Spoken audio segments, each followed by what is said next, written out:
nationalistes, des démagogues, est un danger pour notre nation. La décision du président français de dissoudre l'Assemblée nationale provoque une onde de choc jusqu'à Bruxelles. Cette annonce ouvre la porte à une période de flottement dans le processus institutionnel de l'Union européenne.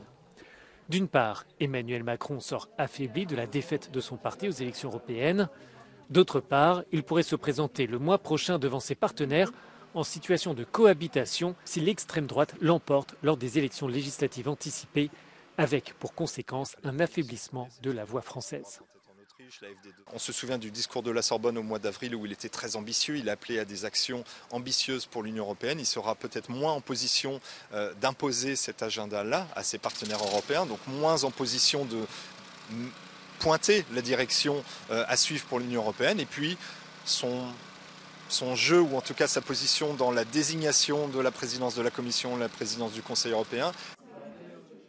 Emmanuel Macron avait joué en 2019 le rôle de faiseur de roi. Il avait donné le nom d'Ursula von der Leyen à la présidence de la Commission européenne. Il avait obtenu la présidence de la Banque centrale européenne pour la France. Et il était parvenu à offrir un portefeuille imposant au commissaire français. En cas de cohabitation, le président risque de voir cette dynamique s'enrayer. It might make it more difficult for the European level if, let's say, Macron at home has say, Jordan Bardella as a prime minister. That might, hamper his enthusiasm on European level because he's bound at home.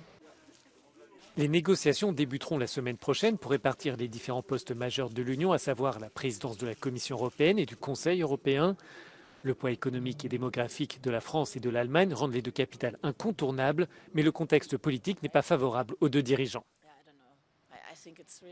But both, allegedly most important leaders, Olaf Scholz and Emmanuel Macron, come out of these elections weakened, so that might give a little bit more space for the leaders of the other big countries, such as Poland and Italy and Spain.